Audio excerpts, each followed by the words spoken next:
இதில் தெக்கணமும் அதில் சிறந்த திராவிடனல் திருநாடும் தக்க சிறு பிறனுதலும் தரித்தனரும் திலகமுமே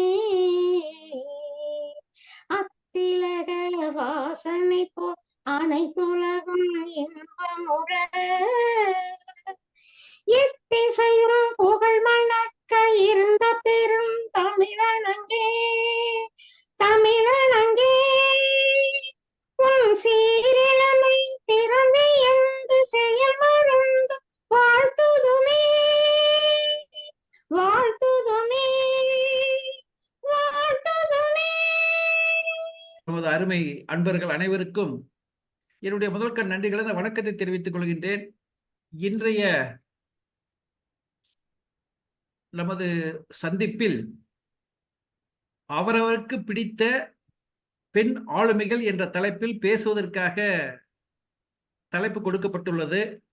ஆக பெண் ஆளுமைகளை பற்றி பேசுவது என்பது இன்றைய நாளின் நம்முடைய நோக்கமாக இருக்கிறது. அந்த அடிப்படையில் முதலில் கமலா நேரு அவர்கள் அவருக்கு பிடித்த பெண் ஆளுமைகளை பற்றி பேச இருக்கின்றார். வாருங்கள் அம்மா கமலா நேரு, வாங்க, நீங்க பேசுங்க. வணக்கம் ஐயா, அனைவருக்கும் மாலை வணக்கம். ஃபர்ஸ்ட் நான் நினைச்சேன் நமக்கு தெரிஞ்ச வெளியில சக்சஸ்ஃபுல்லா இருக்கிற பெண்களை பத்தி பேசணும் அப்படின்னு. அதுக்கப்புறம் தான் எனக்குள்ள தோணுச்சு, எங்க அம்மாவே ஒரு மிகச்சிறந்த ஆளுமை, அவங்களைய பத்தியே பேசிடலாம் அப்படின்னு. நல்லது. ஏன்னா ஒரு பார்த்தா எல்லாரும் அம்மாவை பத்தியே தான் பேசி முடிப்பாங்க. அது உண்மைதான். எனக்கு என்னமோ அம்மா தான் முதல் ஆளுகை. ஆமா, கண்டிப்பா மத்தவங்களை பத்தி பேசலாம். இருந்தாலும் எனக்கு இன்னைக்கு தோணுச்சு, என்னமோ காலையில இருந்து அம்மா பத்தி பேசணும்னு. பேசுங்க பேசுங்க. தமிழ் தாய் வாழ்த்து பாடலாம். இன்னைக்கு தமிழ் தாய் வாழ்த்து இன்னைக்கு பாடுவோம், அடுத்தது பாடுவோம். பேசி முடிச்சுட்டோம், கிளம்புறாங்க. சரிங்க. தமிழை வாழ்த்துவதற்கு நேரம் காலம் எதுவும் இல்லை, எப்போதும் வாழ்த்தலாம். கண்டிப்பாங்க. நான் பேசலாங்களா ஐயா? பேசுங்க கமலா நேரமா, பேசுங்க. இப்போ பெண்கள் அப்படின்னா, இப்போ எங்க அம்மா காலத்துல எல்லாம் 17 வயசு 15 வயசுலயே கல்யாணம் பண்ணி கொடுத்துடுறாங்க. அப்ப எதுவுமே தெரியாம வர்ற ஒரு பெண்ணு ஒரு பிறந்த வீட்டுல எப்படி வாழ்றதுக்கான ஒரு சூழ்நிலை எல்லாத்தையும் தாங்கிட்டு தன்னோட ஆசை ஆபாசங்கள் எல்லாத்தையும் கட்டுக்குள்ள வச்சுட்டு குழந்தைகளுக்காகவே வாழ்ந்திருக்கிறாங்க நிறைய பெண்கள். இப்ப எங்க அம்மா மட்டும் இல்ல, அந்த காலத்து பெண்களை மோஸ்ட்லி அப்படிதான் இருந்திருக்காங்க. எங்க அம்மாவை பொறுத்தளவு பாத்தீங்கன்னா, அவங்க விவசாய குடும்பத்தில இருந்து வந்திருந்தாலும் கல்யாணம் ஆன இடத்துல விவசாயம் செய்யல. அவங்க ரொம்ப பெரிய பணக்கார வீடுன்னு சொல்லிட்டு தான் கல்யாணம் ஆயிருக்காங்க. ஆனா நிலைமை தலைகீழா ஆயிடுச்சு. எங்க அப்பா நிறைய பேர்கிட்ட ஏமாந்ததுனால ஒரு கமலா, என் பேர்ல கமலா சீக்வன்ஸ்ன்னு ஒண்ணு நடத்தி ரொம்ப ஏமாந்து நிறைய லாஸ் பண்ணனால எங்க அம்மாவுக்கு வேற வழி இல்லாம திரும்ப ஒரு தோட்டத்தை வாங்கி எங்க தாத்தா வாங்கி கொடுத்தாரு. அதுல எங்க அம்மா விவசாயம் எங்க அம்மாவே செய்ய ஆரம்பிச்சுட்டாங்க. என் தம்பி 9th ஸ்டாண்டர்ட் படிப்பான், அவனை வச்சு அந்த விவசாயத்தை செய்ய ஆரம்பிச்சாங்க. அப்ப அந்த ஒரு பெண்ணுக்கு எவ்வளவு சேலஞ்சிங்கா இருக்கும்னு பாருங்க. 3 குழந்தைகளை வச்சுட்டு ஒரு சாதாரண ஒரு காட்டு தோட்டத்தை ஒரு நல்ல ஒரு நெல் விளையிற தோட்டமா மாத்துனாங்க. அதுக்கு காரணம் அவங்களோட கடுமையான உழைப்பு தான். காலையில் 4 மணிக்கு எழுந்திரிச்சிட்டாங்கன்னா சாயந்தரம் வரைக்கும் அந்த தோட்டத்துல வேலை செஞ்சு அதாவது நான் இப்போ செலக்ட் பண்ணது நேம் எங்க அம்மாங்கிறது காரணமே, அவங்க படிக்கலைன்னாலும் குழந்தைங்க படிக்கணும், எவ்வளவு கஷ்டமானாலும் என் பொண்ணுங்க படிக்கணும் அப்படின்னு சொல்லிட்டு இரவு பகலும் அந்த படிப்பை பத்தி தான் நினைச்சாங்க. அவங்க சொல்லுவாங்க, காலையில எந்திரிச்ச உடனே அவங்களுக்கு படிப்பு எதுவுமே தெரியாது, இருந்தாலும் எங்களை புக்கை வச்சு உட்கார்ந்து படிங்கன்னு சொல்லுவாங்க. அந்த புக்கை வச்சு உட்கார்ந்து படிங்கன்னு சொன்னாவே எங்களுக்கு பயமா இருக்கு. ஏன்னா அவங்க வேலை செஞ்சுட்டு இருப்பாங்க, நம்ம படிச்சே ஆகணும். அந்த சூழ்நிலையை ஏற்படுத்தி கொடுத்தாங்க. அப்ப இருந்து கடினமான உழைப்புல தன்னோட ஆஹ் சந்தோஷத்தை எல்லாம் தள்ளி வச்சுட்டு ஒரு ஜாலியாவே அவங்க இருந்ததே எனக்கு தெரியாது. ஒரு சினிமாக்கு போனது தெரியாது, ஒரு நல்ல ட்ரெஸ் வாங்கி போட மாட்டாங்க, எல்லாமே எங்களுக்காகவே வாழ்ந்தாங்க. அதுக்கப்புறம் நான் காலேஜ் போறப்ப கூட பாத்தீங்கன்னா காலையில எந்திரிச்சா நாத்து நடணும். வயல்ல எல்லாத்து கூட நாங்களும் நாத்து நடுவோம். சில நாட்கள்ல வந்து 1 வீக் எல்லாம் நான் லீவ் போட்டுருவேன். அந்த அந்த வேலையெல்லாம் முடியிற வரைக்கும் காலேஜுக்கு போக மாட்டோம். எல்லா வேலையும் முடிச்சுட்டு தான் காலேஜுக்கு போவோம். அந்த மாதிரி எல்லாம் எங்களை வந்து எப்படி வேலை செய்யணும் தோட்டத்துல, எப்படி வந்து வாழ்க்கையில முன்னேறணும். ஏன்னா நல்லா வாழ்ந்த குடும்பம், சுத்தியில இருக்கிறவங்க பணக்காரரா இருக்காங்க, அம்மா கூட பிறந்தவங்க, அவங்க அப்பா கூட பிறந்தவங்க எல்லாம் ரிச்சா இருக்கிறப்போ நம்ம மட்டும் தாழ்ந்து போக கூடாது அப்படிங்கிற ஒரே காரணத்துக்காக அவங்க வந்து எங்களை வந்து வழி நடத்துனாங்க. இன்னைக்கும் அவங்கனால வந்து வயசானாலும் அந்த தோட்டத்து வேலையெல்லாம் செஞ்சதுனால அவங்களுக்கு எந்த ஒரு ஹெல்த் இஷ்யூவும் இல்லை.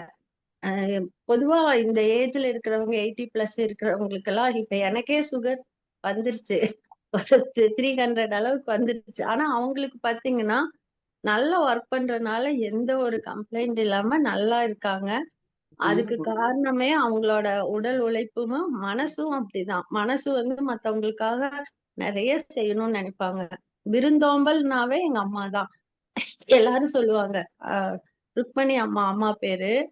அவங்க வீட்டுக்கு போனோம்னா அவ்வளவு நல்லா சாப்பாடு கிடைக்கும். ரசம் எல்லாம் டம்ளர்ல வாங்கி குடிப்பாங்க. அந்த அளவுக்கு சூப்பரா எங்க அம்மா சமையல் செய்வாங்க.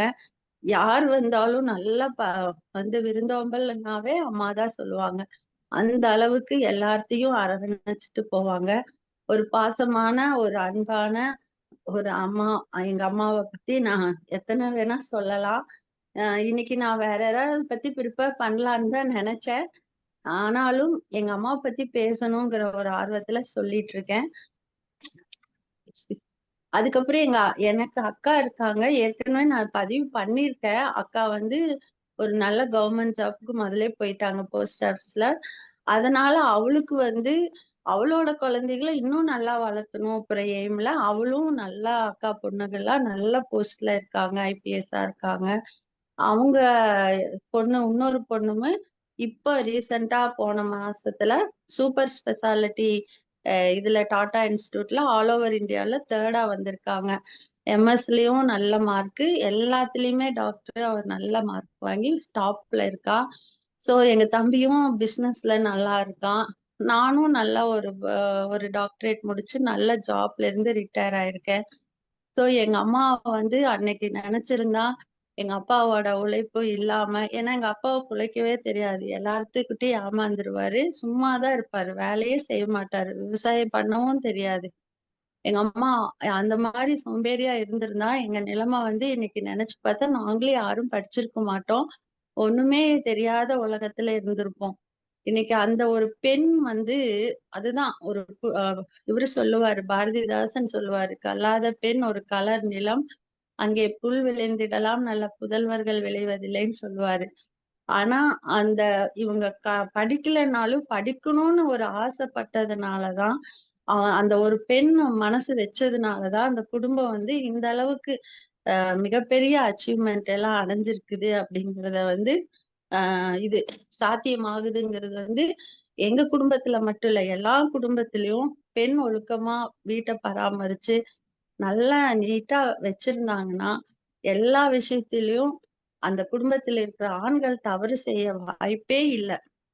பெண் சரியில்லைன்னாதான் அந்த குடும்பத்துல அண்ணனோ தம்பியோ அப்பாவோ தவறு செய்ய வாய்ப்பு இருக்கு. அதனால ஒவ்வொரு பெண்ணுமே அந்த குடும்பத்தை கட்டுக்கோப்பா அமைதியா நடத்துனாங்கன்னாவே அந்த ஊரும் அந்த சமுதாயமும் அந்த நாடும் நல்லா இருக்கும். எல்லாத்துக்கும் காரணம், அடிப்படை காரணம் பெண் தான்.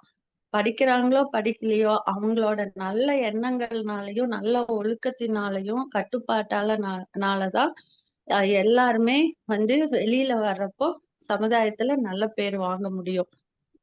அண்ணல் காந்தியடிகளை வந்து அவங்க அம்மாவும் அவங்க ஒய்ஃபு தான் அவங்கள அந்த அளவுக்கு மகாத்மாவா உயர்த்தினாங்க. ஏன்னா நான் காந்தியடிகளை பத்தி படிக்கிறப்போ சொல்ல அவங்க எல்லாம் விரதம் இருக்கிறதுல அப்படி இருப்பாங்கன்னு. சூரியனை பார்க்கலன்னா அந்த விரதத்தையே முடிக்க மாட்டாங்க. மேகமா இருந்தா பார்க்கலன்னா முடிக்கவே மாட்டாங்களாமா. அந்த மாதிரி எல்லாம் ரொம்ப ஸ்ட்ரிக்டான ரூல்ஸ ஃபாலோ பண்ணதுனாலதான் காந்தியடிகளால மகாத்மாவா ஒரு சிறந்த ஒரு நாட்டோட தந்தையா ஆக முடிஞ்சது. சோ எல்லாத்துக்கும் அடிப்படை காரணம் பெண்கள் தான். அதனாலதான் நான் வந்து எங்க அம்மாவோட அந்த சிறப்பான தன்மை, சிறப்பு அம்சங்களை இன்னைக்கு பகிர்ந்துக்க ஆசைப்பட்டேன். எனக்கு என்னன்னா, பெண்கள் நிறைய பேர் சாதிச்சிருக்காங்க வெளி உலகத்துல. அவங்கள பத்தி இன்னொரு தடவை நான் நிகழ்ச்சியில நான் ப்ரிப்பேர் பண்ணிட்டு பேசுறேன். நீ காலம் கருதி அம்மாவை பத்தி மட்டும் பேசக்கூடிய இந்த வாய்ப்பை அளித்த அஹ் யாவரும் கேளீர் நிறுவனர் விடியல் குகன் ஐயா அவர்களுக்கும் மற்றும் என்னுடன் இருக்கின்ற இலக்கிய சொந்தங்களுக்கும் நன்றியை கூறி விடைபெறுகிறேன். நன்றி, வணக்கம். சிறப்புமா, சிறப்பு, நல்லா இருந்தது. அம்மா கவிஞர் தனலட்சுமி, வாங்க, நீங்க தான் நெறிய ஆளுங்க. கமலா நேரு பேசுறதை பத்தி பேச வரோம். இது காதலன் ஒருவனை கைப்பிடித்து காரியமாவிலும் கை கொடுத்து மாதரங்கள் பழமையை காட்டிலும் ஆட்சிமை செய்து வாழ்வோமடின்னு சொல்லி மகாகவி பாரதி பாடியிருக்காரு. இங்க புதுமை பெண்களை பற்றியும் மகாகவி பாடியிருக்காரு. புதுமை பெண்களுக்காக எல்லாம் புதுமையா செய்யறது மட்டும் இல்ல, மரபுகளையும் நாங்க பேணுவோம் அப்படின்னு சொல்றதுதான் மாதர் அரங்களை பழமையை காட்டிலும் ஆட்சிமை செய்து வாழ்வோம் அப்படிங்க சொல்லியிருக்காரு பாரதியாரு. அதே மாதிரி நாங்க புதுமையா வாழ்த்தெல்லாம் பாடாம போனோம். அதை பாடியே ஆகணும்னு சொல்லி மரபுப்படி கொண்டு வந்துட்டாங்க உடுமலை லட்சுமி அவர்களுக்கு நன்றியை தெரிவித்துக் கொள்கிறேன்.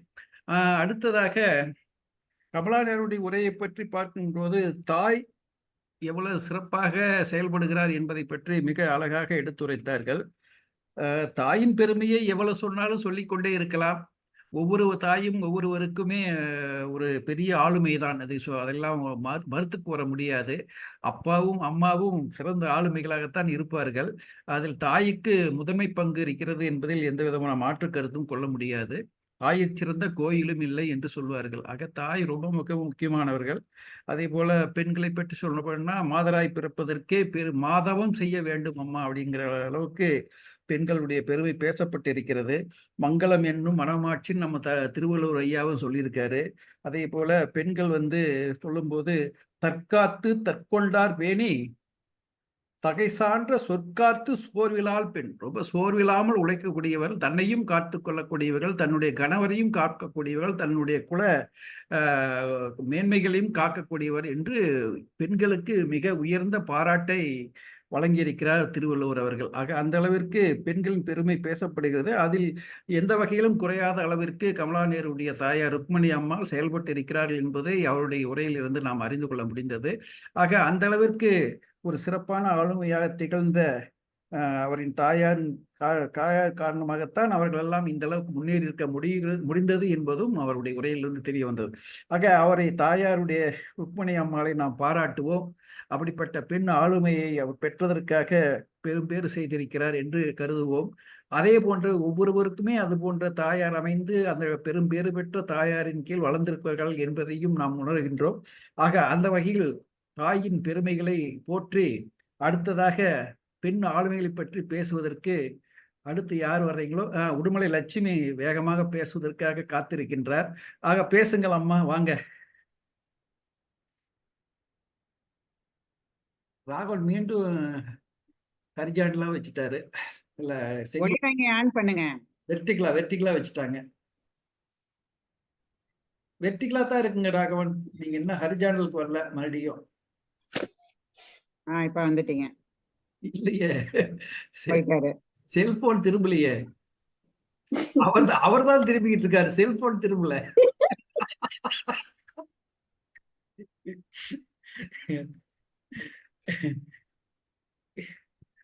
என்னன்னு தெரியல, ஒண்ணும் புரியல.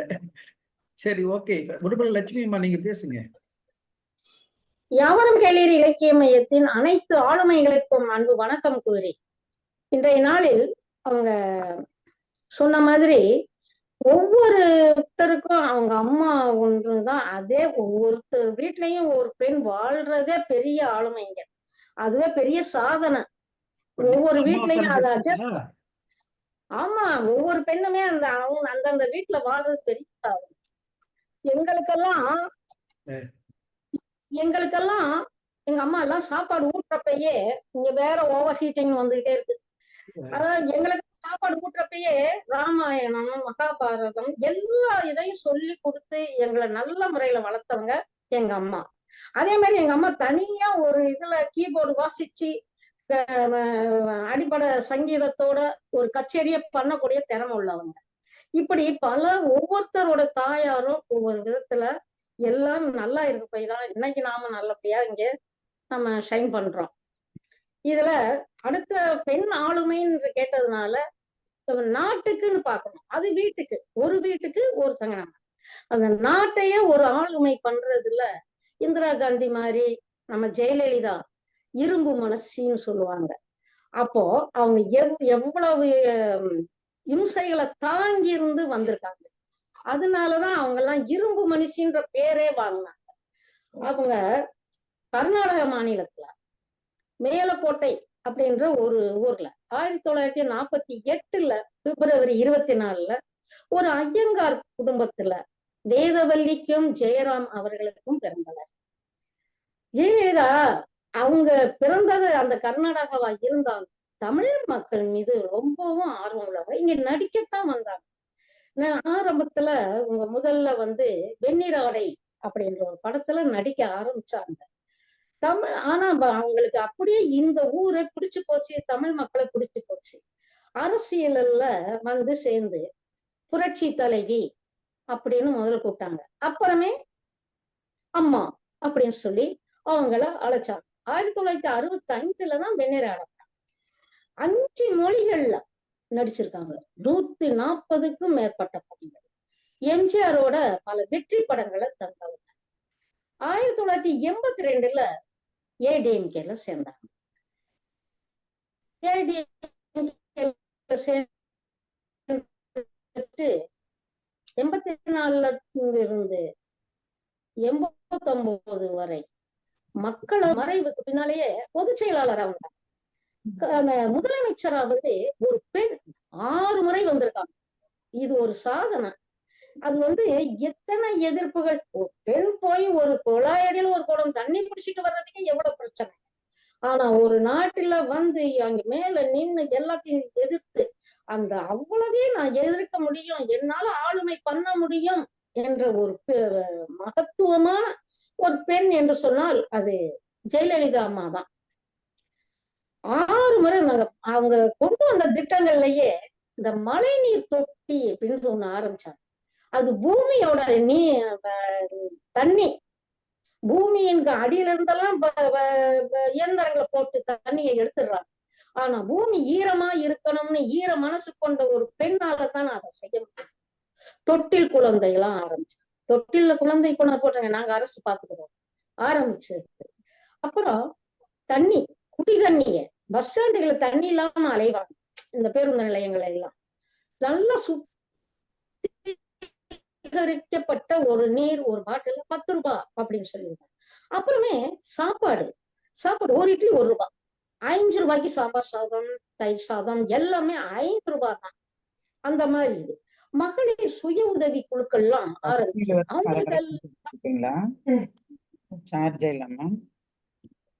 அப்புறம் காவல்துறை நிர்வாகம் இதுல எல்லாம் பெண்களுக்கு முன்னுரிமை அவங்க கொடுத்தாங்க. 2016 அவங்களுக்கு உடல் நல குறைவு. அதாவது கூடாத நட்பு கேடாய் முடியும் என்பதாக பின்புலம். அது அவங்க டிசம்பர் 25 2016 இறந்தாங்க. ஆனா பதவியில இருக்கிறாங்க. பதவியில இருக்கும் போதே இறந்த ஒரே பெண்ணா அப்படின்னு சொல்லி போனா ஜெயலலிதா அம்மா தான்.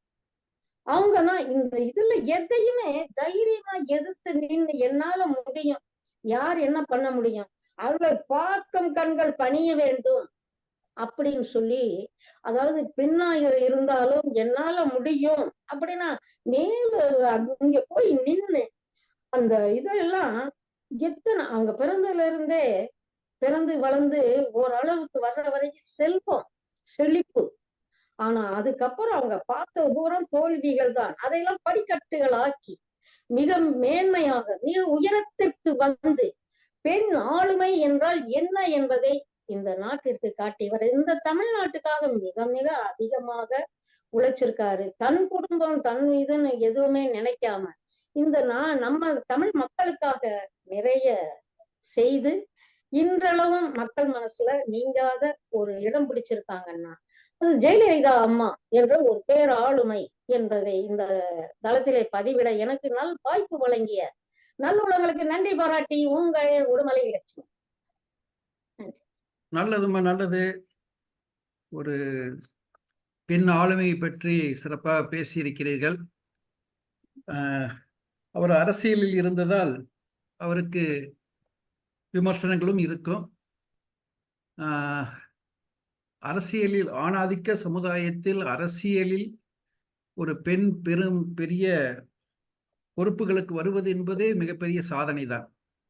அப்படிப்பட்ட சாதனை என்று சொன்னால் அதில் ஜெயலலிதா முன்னணியில் நிற்கிறார்கள். நமது இந்தியாவில் இந்திரா காந்திக்கு அடுத்து ஒரு பெண் சாதனையாளர் என்ற அடிப்படையில் அரசியலில் முன்னணியில் நிற்பவர் ஜெயலலிதா என்றால் அது மிகையல்ல. இப்போது கூட மம்தா பானர்ஜி அவர்கள் இருக்கிறார்கள். அவரும் ஒரு பெரிய ஆளுமைதான். ஆனால் அரசியல் என்பது நல்லவர்கள் அல்ல, நல்லவர்கள் நேர்மையாளர்கள்லாம் போய் நிற்கக்கூடிய இடமா இல்லை இன்னைக்கு. அதனால அந்த இடத்துலையும் ஒரு தாக்கு பிடிச்சி நின்று அதில் வரக்கூடிய சவால்களை எல்லாம் எதிர்கொண்டு வெற்றி பெறுவது என்பது மிகப்பெரிய வீரக்கலை தான். அந்த கலைகளில் ஜெயலலிதா தேர்ந்து வெற்றி பெற்றார் என்பது நாம் மறுத்து கூற முடியாது.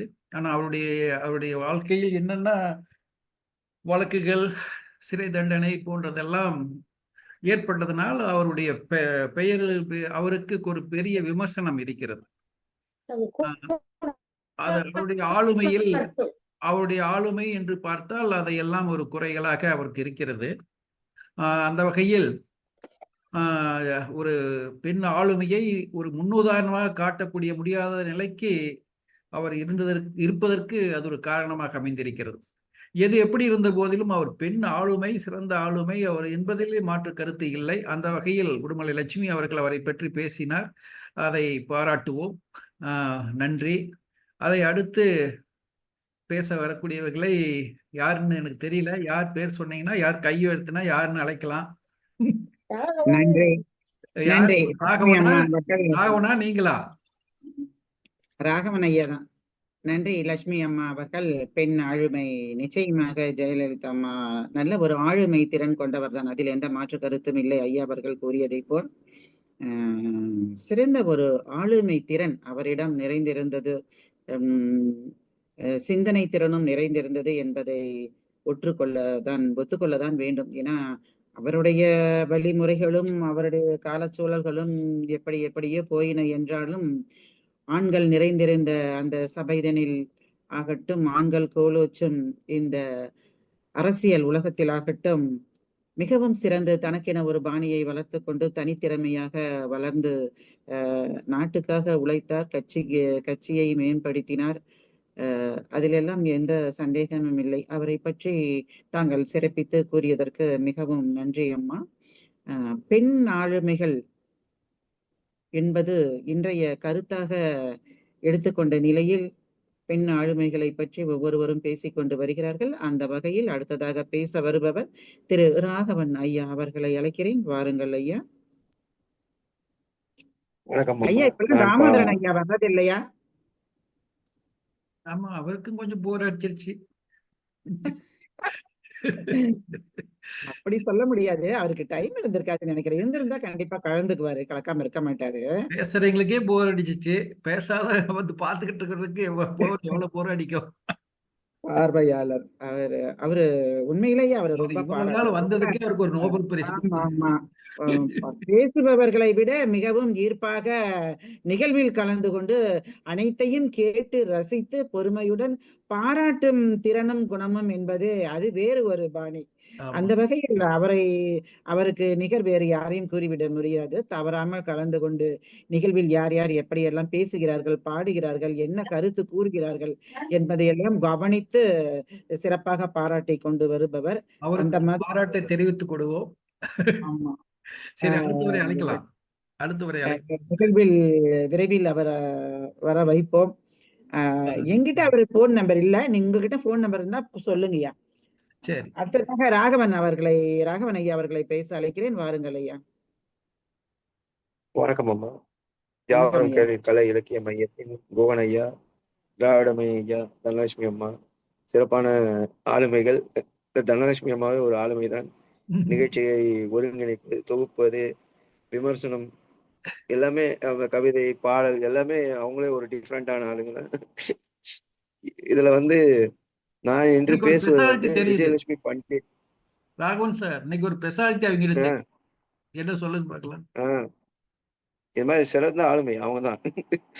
இப்போ நான் சொல்ற போற ஆளுமை வந்து விஜயலட்சுமி பண்டிட்டை பத்தி.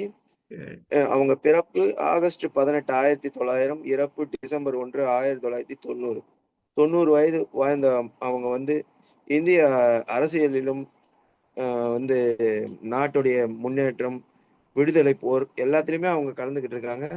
அவங்க நேரு குடும்பத்தை சேர்ந்த ஒரு அரசியல்வாதி. இவங்களுடைய இயற்பெயர் வந்து ஸ்வரூப் ராணி. இவங்க மோதிலால் நேருவினுடைய மகள், ஜவஹர்லால் நேருவின் சகோதரி. இந்தியா, ஐநா சபை, அமெரிக்காவுடைய தூதர், ஐக்கிய நாடுகள் அவை எல்லாவற்றிலுமே ஆளுநர், முதல் பெண் ஆளுநர், எல்லாமே சிறப்புகள் அவருக்கு உண்டு. இவருக்கு வந்து நேருவின் குடும்பத்தில் ஒரு தாக்கத்தை தவிர நேரு முதல் பிரதமர் ஆக வேண்டும், அதற்கு அடுத்தது வந்து இந்திரா காந்தி பிரதமர் ஆகக்கூடாது என்ற வந்து இந்திய அரசியல முக்கியமா இவங்களை வந்து சொல்றாங்க. இந்த முக்கியமாக இந்திரா காந்தி வந்து 1977 எமர்ஜென்சி கொண்டு வந்த போது இவங்க வந்து அவங்கள கடுமையாக விமர்சனம் செய்தவர். அதுக்கு பிறகு வந்து இந்திரா காந்தி வந்து சண்டை போட்டதுனால் அவர் வந்து அரசியல் இழந்து விலகி முழு நேர பணியாக எழுத்து பணிக்கு போய் டேராடூனில் தங்கிவிட்டார்கள். விடுதலை போராட்டத்தில் வந்து அவங்க வந்து கலந்துகிட்டு சிறை சென்றிருக்கிறார்கள். காந்தியர்களுடைய மிக திறந்த சிஷியா இருந்தாங்க. அதுக்கு பிறகு வந்து நேருடைய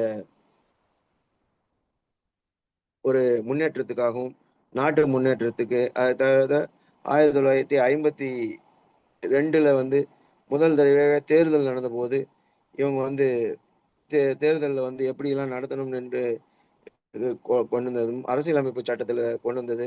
அதுல முக்கியமாக பெண் உரிமைகள் பற்றி எல்லாம் கொண்டு வந்தாங்க. இவங்க வந்து ரஞ்சித் சீதாராம் பண்டிட் என்பவரை வந்து திருமணம் செய்து கொண்டதுனால விஜயலட்சுமி பண்டிட் என்று அவங்களுக்கு பேர் மாற்றிக்கொண்டார்கள்.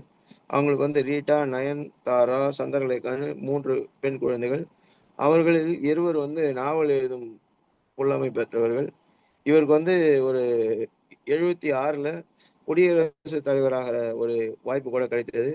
ஆனா அந்த நேரத்தில் இந்திரா காந்தி அம்மாவுடைய தேர்தல் நேரத்தில் அவசர சட்டம், அதற்கு பிறகு வந்து அவங்க இந்திரா காந்தி ஜெயிச்சது செல்லாது என்று சுப்ரீம் கோர்ட் தீர்ப்பு. இதெல்லாம் இந்திரா காந்தி விமர்சனம் செய்தால் அவங்க வந்து ஜனாதிபதி ஆகும் ஒரு வாய்ப்பு கிடைக்கவில்லை. இவங்க வந்து வீட்டில் இருக்கும்போது கூட அவங்க வந்து பெண் உரிமை பற்றியும் அந்த டெவலப்மெண்ட்டு, அதோடைய முதலா ஒரு ஸ்கூல், காலேஜ், அதை தவிர இந்த பெண் வந்து அந்த காலத்தில் விதவை திருமணம், சதி என்ற இந்த உடன்கட்டை ஏறுதல் அதெல்லாம் எதிர்த்து ராஜாராம் மோகன் ராய் கொண்டு வந்த தீர்மானத்தை வந்து ஆங்கிலேயர்கள் மூலமாக நிறைவேற்றினது. அதற்கு பிறகு வந்து இந்தியா சுதந்திரம் பெற்ற போது அவங்களுக்கு வந்து பெண் உரிமை திட்டங்கள் எல்லாம் வந்து அவங்க ஆதரவு கொடுத்துருக்காங்க. அவங்களுடைய வாழ்க்கை சரித்திரத்தை happiness of a personal Myanmar என்ற அவங்க ஒரு வரலாற்று நூறாக பதிவு செஞ்சிருக்காங்க.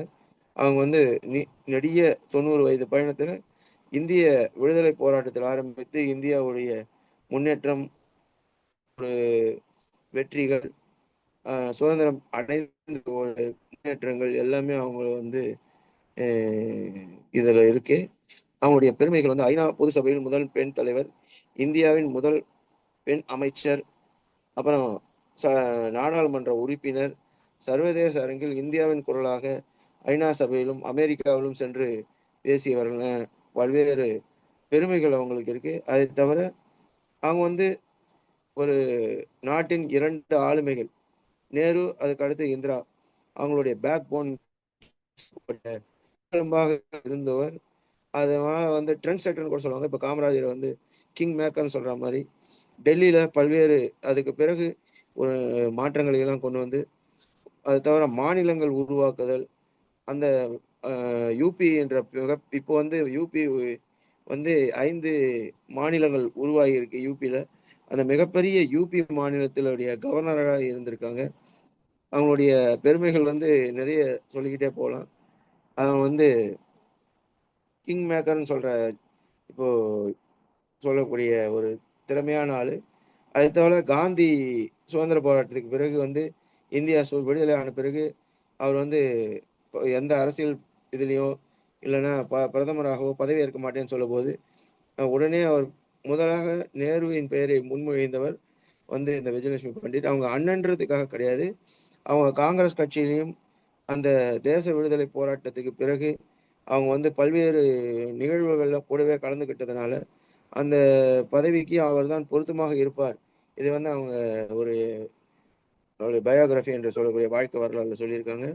அதை படிக்கும்போது பல்வேறு பெண்களுக்கு வந்து அவங்களுடைய திறமைகளை எப்படி வளர்த்துக்கணும், அவங்க எப்படி ஒரு ஆளுமைகளாக மாறணும், அவங்க எதிர்ப்புகளை எப்படிலாம் என்னென்ன அந்த காலத்துல இருந்து படிக்காதவர்கள் அதிகமாக இருந்த பெண்கள் வந்து படிக்கிறதுக்கு ஒரு இது கொடுக்க வேண்டும். அவங்களுக்கு வந்து பள்ளிகள் கல்விகள் எல்லாமே போட்டு அவங்க எவ்வளோ பணம் வந்து இவங்க வந்து கொண்டு வந்தாங்க. அதே போல வந்து மிகச்சிறந்த வெளிநாட்டுக்கு அந்த காலத்துல வந்து பெண்கள் போகக்கூடாதுன்னு ஒரு நேரத்தில் கூட அமெரிக்கா ஐநா சபையிலுடைய ஒரு பேசுறதுக்காக இவங்களை அனுப்புனாங்க. ஏன்னா வந்து அந்த காலத்துல அந்த அனுமதிகள்லாம் வெளிநாட்டு போகிறதுக்கு கிடையாது. முக்கியமா பெண்கள் வந்து அனுப்ப மாட்டாங்க.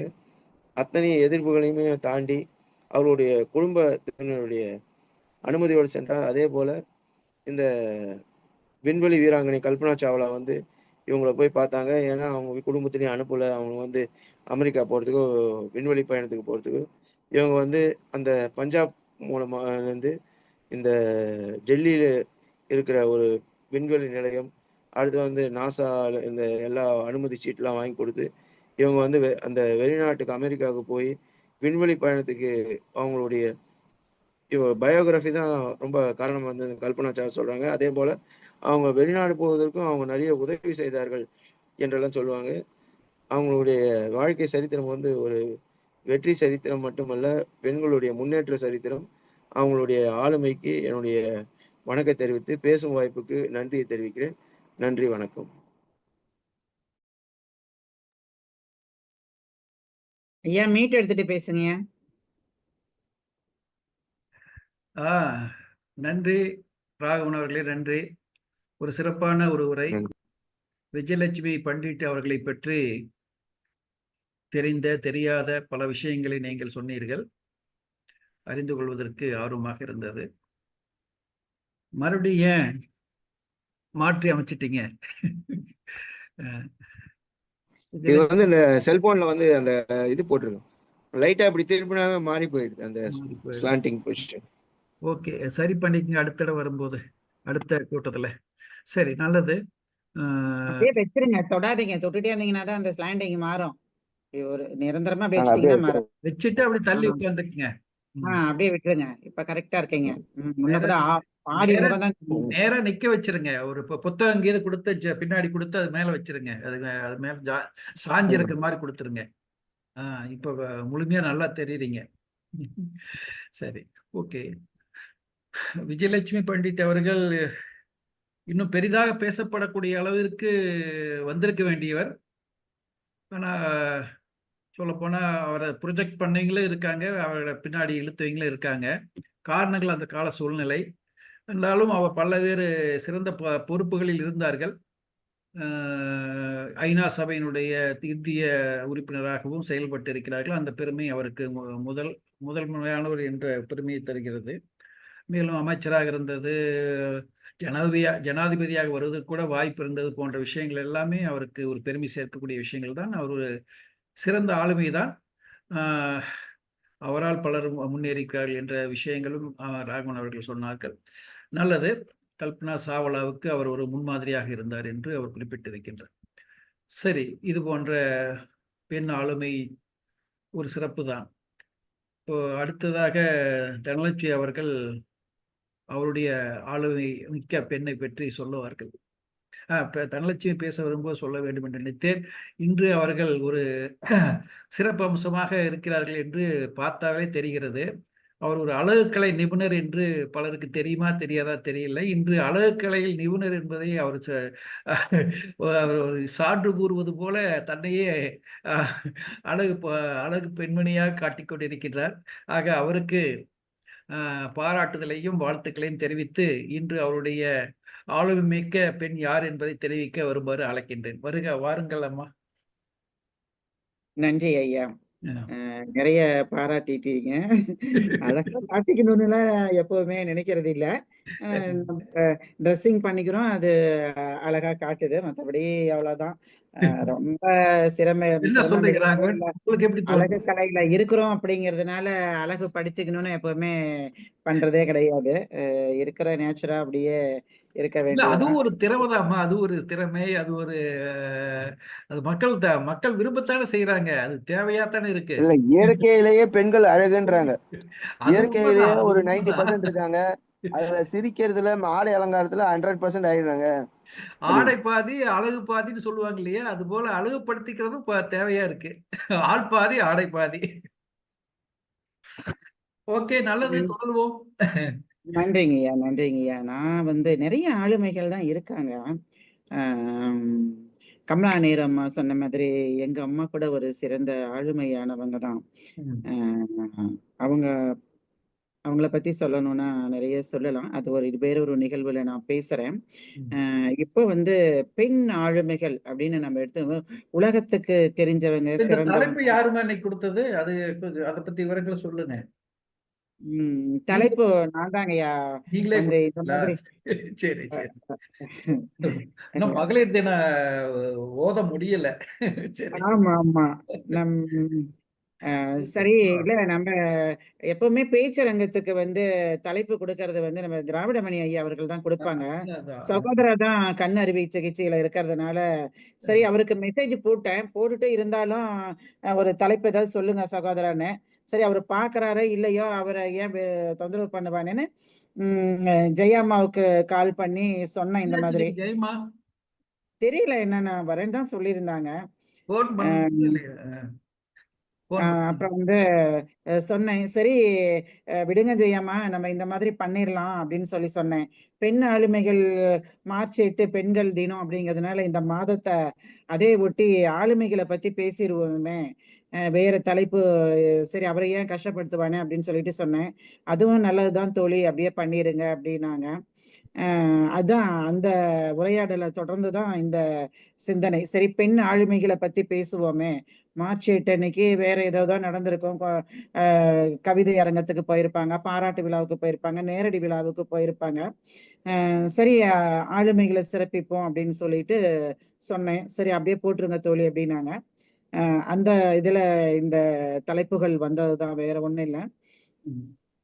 சரி, எல்லாரும் யார் யார் பேசுறாங்கன்னு சொல்லிட்டா அடுத்தவங்களை எடுத்துக்கிறதுக்கு வசதியா இருக்கும். பேசும்போது ஐயோ இவங்களை பத்தி தான் நான் பேசலான் இருந்தேன், இவங்க பேசிட்டாங்கன்னு ஒரு குறை வரக்கூடாது அப்படின்னு தான் அந்த பகுதியையும் நான் பதிவிட்டேன். யார் என்ன பேசுறீங்கன்னு கொஞ்சம் தெளிவுபடுத்திடுங்க அப்படின்னு சொல்லிட்டு, அடுத்தவங்களும் அதையே எடுக்க வேணாம், வேற மாத்தி எடுக்க வசதியா இருக்கணும். அப்படி யோசனையில இது வந்தது தாங்கய்யா. நன்றி. இந்த முறை பெண் ஆளுமையில இந்தியாவின் முதல் பிரதமரான இந்திரா காந்தி அம்மாவை பத்தி தான் பேசுறதா இருக்கேன். இந்திரா காந்தி அம்மா அவர்களின் திறமைகள், அவங்க பள்ளி காலத்துல இருந்தே, அவரு சிறையில இருந்தா கூட தன்னுடைய மகளுக்கு நாட்டு நடப்புகள் தெரிய வேண்டும் அப்படின்னு சொல்லிட்டு கடிதம் மூலியமா அவங்களுக்கு அரசியலையும் நாட்டு நடப்பையும் ஊட்டி ஊட்டி வளர்த்தவர் அப்படின்னு சொல்லி நம்ம கேள்விப்பட்டிருக்கோம், படிச்சிருக்கோம். ஆனா அவருக்கு உள்ளுக்குள்ளார் அவருடைய ஆளுமையை பத்தி நம்ம கொஞ்சம் நிறைய பார்க்கும்போது அந்த திறமைகள் பெரிய அளவான திறமைகள் தான். இந்திரா பிரியதர்சினி காந்தி இந்தியாவின் 3வது பிரதமரும் ஒரே இந்திய பெண் பிரதமரும் ஆவார்.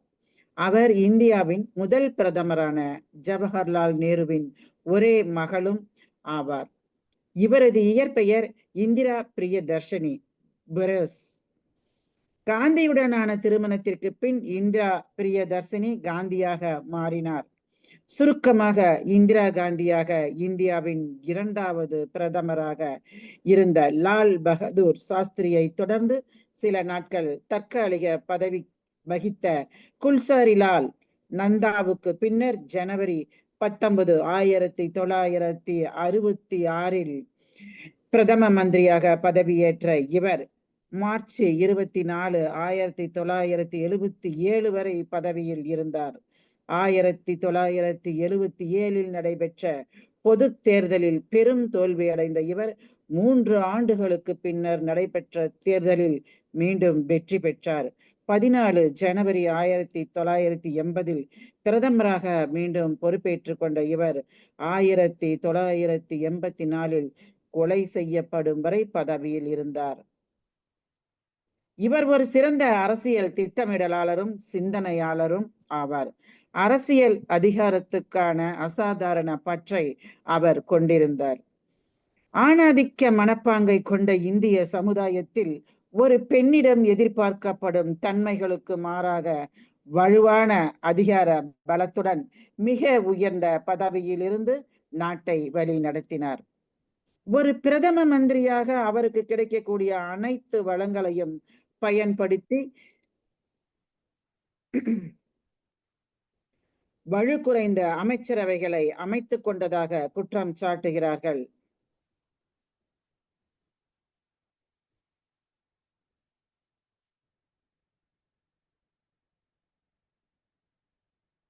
இந்திய தேசிய காங்கிரஸில் இருந்த பலம் மிக்க முதிர்ந்த தலைவர்களை ஓரம் கட்டினார். இதன் ஒரு அங்கமாக 1969 குடியரசுத் தலைவர் நியமனத்தில் ஏற்பட்ட கருத்து வேறுபாடுகளை தொடர்ந்து ஆளும் கட்சியாக இருந்த இந்திய தேசிய காங்கிரஸ் பிளவுபட்டது. இந்திரா காங்கிரஸ் என்று அழைக்கப்பட்ட இவருடைய தலைமையில் அமைந்த பிரிவு மிகுந்த பலத்துடன் தொடர்ந்தும் ஆட்சியில் இருந்தது. 1971 நடந்த தேர்தலில் அவரது கட்சி மீண்டும் ஆட்சியை பிடித்தது. அச்சமயத்தில் மேற்கு கிழக்கு பாகிஸ்தான்களுக்கு இடையில் ஏற்பட்ட பிணக்கில் கிழக்கு பாகிஸ்தானின் தனிநாட்டு கோரிக்கைக்கு ஆதரவாக பாகிஸ்தானுடன் போரை தொடங்கி கிழக்கு பாகிஸ்தானுக்குள் படைகளை அனுப்பினார். இந்த வெற்றிகரமான நடவடிக்கையினால் கிழக்கு பாகிஸ்தானில் இருந்து பிரிந்து வங்கதேசம் என்ற தனி நாடாகியது. 1975 அவசர நிலையை அறிவித்த இந்திரா காந்தி அரசியல் சட்டத்தின் 352வது விதியை பயன்படுத்தி தனக்கான அதிகாரங்களை அதிகப்படுத்திக் கொண்டதன் மூலம் எதிர்கட்சிகளை ஒடுக்க முயற்சித்தார் என்று குற்றம் சாட்டப்பட்டார். 19 மாதங்கள் நீடித்த இந்த நெருக்கடி நிலைமை இந்திரா காந்தியின் செல்வாக்கை பெருமளவு பாதித்தது. எனினும் தனது செல்வாக்கை பிழையாக மதிப்பீடு செய்த இவர் தேர்தலை நடத்தி பெரும் தோல்வியை தழுவினார். இவரது சொந்த தொகுதியிலேயே தோல்வி அடைந்தார். இவருக்கு வாரிசாக வளர்க்கப்படுவதாக சொல்லப்பட்ட இவரது 2வது மகன் சஞ்சய் காந்தியும் தோல்வியை தழுவினார். எனினும் இவரது கட்சிக்கு மாற்றாக பதவியில் வந்த பல கட்சி கூட்டணி உட்பூசல்கள் காரணமாக அதன் முழு பதவி காலத்தையும் நிறைவு செய்ய முடியாமல் 3 ஆண்டுகள் கவிழ்ந்தது. இவ்வாறு எதிர்கட்சிகளின் இயலாத்தன்மை வெளிச்சம் போட்டு காட்டப்பட்டதனால் அடுத்து நடைபெற்ற தேர்தலில் இந்திராவையே மக்கள் மீண்டும் தெரிவு செய்தனர். இந்திரா தனது முன்னைய தவறுகளில் இருந்து பாடம் படித்துக் கொண்டிருந்தார். அவருடைய 2வது ஆட்சி காலம் மிதமான அதிகாரத்துவம் கொண்டதாகவே அமைந்தது. எனினும் இவரது இந்த ஆட்சி காலம் சுமூகமாக அமையவில்லை. இக்காலத்தில் இவருக்கு வாரிசாக வரக்கூடியவர் என எதிர்பார்க்கப்பட்ட சஞ்சய் காந்தி தானே செலுத்திய விமானத்தில் விழுந்து நொறுங்கியதில் காலமானார். சீக்கிய தீவிரவாதம் வளர்ந்து வந்தது. சமய மற்றும் தீவிரவாத தலைவராக இருந்த ஜர்னல் சிங் பிந்த்ரன்வாலேயின் அதிகரித்து வந்த செல்வாக்கு இந்திய ஒருமைப்பாட்டுக்கு சவாலாக அமையும் என இந்திரா படையை அனுப்பி தீவிரவாதிகளை ஒடுக்க எண்ணினார். சீக்கியர்களின் புனித கோயிலான பொற்கோயிலுக்குள் ஆயுதங்களுடன் ஒளிந்திருப்பதாக கருதப்பட்ட தீவிரவாதிகளையும் அவர்களின் தலைவரையும் பிடிக்க இராணுவம் பொற்கோயிலுக்குள் புக அனுமதி வழங்கினார். தொடர்ந்து இடம்பெற்ற படை நடவடிக்கைகள் இந்திராவை சீக்கியர்களின் கோபத்துக்கு ஆளாக்கியது. இதன் தொடர்ச்சியாக அக்டோபர் 31, 1984 சீக்கியர்களான அவரது சொந்த பாதுகாவலர் இருவராலேயே சுட்டு கொல்லப்பட்டார். இளமை, அரசியல் ஈடுபாடு, தலைமை அமைச்சர், 1971 தேர்தல் வெற்றியும் 2வது பதவி காலமும் போராட்டங்களும் உள்நாட்டு கலகங்களும் நாட்டின் அவசர கால நிலை, தேர்தல்கள், 3ஆம் பதவி காலம், செலாவணி நெருக்கடி, சொந்த வாழ்க்கை முரண்பாடுகள், கௌரவங்கள், பெருமை இவற்றை பார்க்கவும் கூடுதல் வாசிப்புகள், மேற்கோள்கள், வெளி இணைப்புகள் அனைத்திலும் சிறந்து விளங்கினார் இந்திரா காந்தி அம்மையா அவர்கள். அவரை பற்றி இன்னும் கூற நிறைய இருந்தாலும் இத்துடன் முடித்துக் கொள்கிறேன். வாய்ப்புக்கு நன்றி. வணக்கம். நன்றி நன்றி நன்றி அம்மா. நன்றிங்க ஐயா. நம்ம சிறந்த ஆளுமை என்று பட்டியல் எடுத்தால் முதலில் பெரும்பாலும் பலர் சொல்வது அன்னை தெரசாவை முதலில் சொல்லுவார்கள். அதற்கடுத்து இந்தியாவில் சொல்வது யார் என்றால் இந்திரா காந்தி தான் சொல்லுவார்கள். ஆக அந்த அளவிற்கு ஆளுமை மிக்கவராக கருதப்படுபவர் என்பதில் மாற்று கருத்து யாரும் கொள்ளைக்குவதற்கு இல்லை. அவர் ஆளுமையில் வெற்றியும் தோல்வியும் ரெண்டுமே இருக்கிறது. ஒரு குறிப்பிட்ட காலகட்டத்தில் அவர் எமர்ஜென்சியை அறிவித்து ஒரு பெரிய சர்வாதிகாரியை போல தோற்றமளிக்கக்கூடியவராக இருந்தார். அதே சமயத்தில் மக்களுக்கு ஜனநாயகத்தின் பலனை தரக்கூடியவராகவும் மற்றொரு பக்கம் காட்சியளித்தார். 20 அம்ச திட்டம் அது போன்ற விஷயங்களை எல்லாம் கொண்டு மக்களுக்கு ஏதோ நேரடியாக நன்மைகள் கிடைப்பது போன்றும் ஒரு பக்கம் தெரிந்தது. ஆனால் சமுதாயத்தில் இந்திய நாட்டில் அவருடைய அந்த எமர்ஜென்சி என்பது ஒரு வலுவான எதிர்ப்பை அவருக்கு உருவாக்கியது. அதனால் அவருடைய ஆட்சி முடிந்து ஆட்சி கலைந்தது. பிறகு வேறு மாற்று கட்சிகள் எல்லாம் ஆட்சி அமைத்தன. ஆனாலும் அது நீடித்து நிற்கவில்லை. அந்த ஜனதா அமைத்த ஆட்சி சிறிது காலத்துக்குள்ளேயே முடிந்து மீண்டும் மீண்டும் இந்திரா காந்தி அவர்கள் ஆட்சி அமைக்கக்கூடிய சூழ்நிலை ஏற்பட்டது. ஆக இது ஒரு தோல்வி என்பது அதுவும் ஒரு பெரிய ஒரு பெரிய என்னது சொல்றது, ஒரு நெகட்டிவ் சைடாகும். அதே சமயம் வெற்றி என்பது அவருக்கு ஒரு பாசிட்டிவ் சைடாகும். ரெண்டுமா அமைந்தது. ஆனால் ஒரு வலிமையான பெண்மணி, பல விஷயங்களை மிகவும் துணிவோடு எடுத்தவர், துணிவோடு நின்றவர். சொல்லப்போனால் ஜவஹர்லால் நேரு என்ற ஒரு பெரிய மக்கள் தலைவர் இறந்த பிறகு ஒரு சரியான தலைமை இல்லாதது போல் இந்தியா தடுமாறி கொண்டிருந்த நிலையில் வலுவான ஒரு பெண்மணியாக ஆட்சியில் அமர்ந்தவர். ஆக அந்த வகையில் அவருக்கென்று ஒரு சிறந்த இடம் இருக்கிறது இந்தியாவில். ஒரு சிறந்த ஆளுமை என்பதில் எந்த மாற்று கருத்தும் இல்லை. சரி, அதுக்கு பிறகு நான் தானே பேசணும். ஆமாங்கய்யா, நன்றிங்க. அப்படியே தொடர்ந்து நீங்க பேச வாங்க. நிறுவனர் அவர்களை பேச அழைக்கிறேன். வாருங்கள் ஐயா. ஆக அந்த வகையில் நம் அன்னை தெரசா என்ற பெண்மணியை மிக சிறந்த ஆளுமையாக நமது நாட்டில் பலரும் பேசுவார்கள். அவருக்கும் விமர்சனம் உண்டு. அவர் கிறிஸ்துவ மதத்தை பரப்ப முன்முயற்சி எடுத்தார் என்று சொல்லப்படுவது உண்டு. ஆக விமர்சனங்கள் இல்லாத ஆளுமைகள் யாரும் இல்லை என்றுதான் சொல்ல வேண்டும். சரி, அந்த வகையில் அன்னை தெரசா, இந்திரா காந்தி, ஜெயலலிதா அம்மா போன்றவர்களுக்கு பிறகு அரசியலில் விஜயலட்சுமி பண்டிட்டு கூட சொல்லலாம். மாயாவதிகள்லாம் வந்தாங்க, போயிட்டாங்க. இது இப்போ பெருசா ஆளுமையா சொல்றதுக்கு இல்லாம இருக்காங்க. மம்தா பானர்ஜி இப்போதைய பிறந்த ஆளுமையாக இருக்கின்றார். அடித்தடி ரகலையெல்லாம் பண்ணிட்டு இருக்காங்க. ஓரளவுக்கு இன்றைய அரசியல் சூழ்நிலையில் தன்னை தக்க வைத்துக் கொண்டு இருக்கிறார்கள். இன்னும் எந்த உயரத்துக்கு அவர் செல்வார் என்று தெரியவில்லை. அவர் ஒரு நாட்டினுடைய பிரதமராக வரக்கூடிய அளவிற்கு கூட ஆளுமை உள்ளவராகத்தான் பார்க்கப்படுகிறார். சரி, எப்படி இருந்தாலும் அரசியல் தான் நாட்டிலும் சமுதாயத்திலும் பெரிய தாக்கத்தையும் பாதிப்புகளையும் தாக்கங்களையும் மாற்றங்களையும் கூட உருவாக்கக்கூடியது அரசியல் தான். ஆக அரசியல் தலைமைக்கு ஒரு பெண்கள் வருவது என்பது கடினமானது. அந்த இடத்திற்கு சென்றால்தான் ஒரு சமுதாயத்தில் ஒரு மாற்றங்களையோ தாக்கங்களையோ வலுவாக உருவாக்க முடியும். ஆக அவர்கள்தான், அதனால் அரசியலில் வெற்றி பெறக்கூடியவர்கள் தான் சிறந்த ஆளுமையாக பார்க்கப்படுகிறது. ஆனாலும் அரசியல் இன்றைய இருக்கக்கூடிய சூழ்நிலையில் எல்லோரும் நேரடி அரசியலில் ஈடுபட முடியாத சூழ்நிலையில் ஆளுமைகள் இருக்க முடியாதா, வேறு விதங்களில் ஆளுமைகள் இருக்க முடியாதா என்று பார்த்தால் இருக்கிறார்கள். நிறைய பெண் ஆளுமைகள் இருக்கிறார்கள். அதில் குறிப்பாக பெண்களும் இருக்கிறார்கள். பெண்கள் அப்படி நேரடி அரசியலுக்கு வராமல் சமுதாயத்தில் ஒரு பாதிப்புகளையும் தாக்கங்களையும் மாற்றங்களையும் உருவாக்கிய பெண் ஆளுமைகளும் இருக்கிறார்கள். அப்படிப்பட்டவர்களை பற்றி அப்படிப்பட்ட யாரையேனும் பேசுவோம் என்று தான் நான் நினைத்தேன். அந்த வகையில் நான் தேடியதில் ஒருவர் அல்ல, ஒரு 5 பேரை பற்றி இங்கு கோடிட்டு காட்ட வேண்டும் என்று நான் எண்ணி இருக்கின்றேன். 5 பெண் ஆளுமைகள். அந்த 5 பெண் ஆளுமைகள் தவிர வேறு யாரும் இல்லை என்றால் நிறைய இருக்கிறார்கள். நான் ஒரு 5 பெண் ஆளுமைகளை பற்றி சொல்ல வருகின்றேன். அவர்களை பற்றி பலருக்கும் சரியாக தெரியாது என்றே நான் நினைக்கின்றேன்.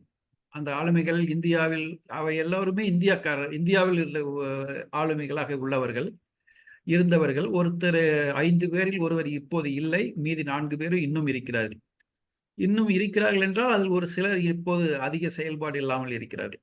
ஆக அப்படிப்பட்ட ஒரு 5 பெண் ஆளுமைகளை பற்றி நான் உங்களுக்கு சொல்ல போகிறேன்.